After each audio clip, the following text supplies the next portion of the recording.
రాత్రి 9 గంటలు అవుతుంది. భర్త ఆఫీస్ నుండి ఇంటికి వస్తాడు. భర్త రాగానే భార్య గొడవ పెడుతుంది, అరుస్తుంది. భర్త ఏమో అన్నం పెట్టి అంటాడు, నేను బెటర్ నువ్వు వెళ్ళి తిను, నాకు నిద్ర వస్తుంది అంటుంది. భార్య రాత్రంతా భర్తతో గొడవ పడుతూనే ఉంటుంది. కానీ భర్త ఏమీ అనడు, పడుకో ఉంటాడు.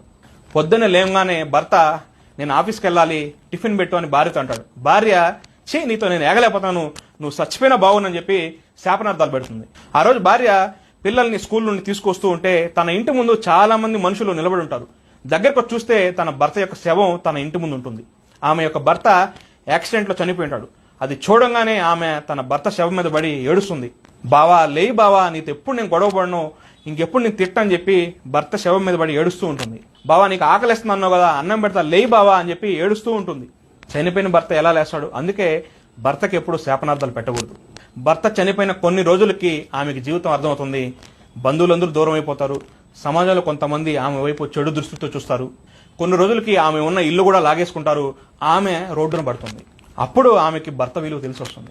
చాలా మంది భార్యలకి భర్త యొక్క విలువ తెలియదు. అందుకే భర్తతో ఎప్పుడు గొడవ పడుతుంటారు, శాపనార్థాలు పెడుతుంటారు. ఉన్నప్పుడు విలువ తెలుసుకొని కలిసి ఉండండి. ఏదైనా చిన్న గొడవలు ఉంటే సర్దుకుపోవాలి. ఒక అమ్మాయికి భర్త ఉన్నప్పుడు విలువ, తను లేనప్పుడు అంత విలువ సమాజం ఇవ్వదు.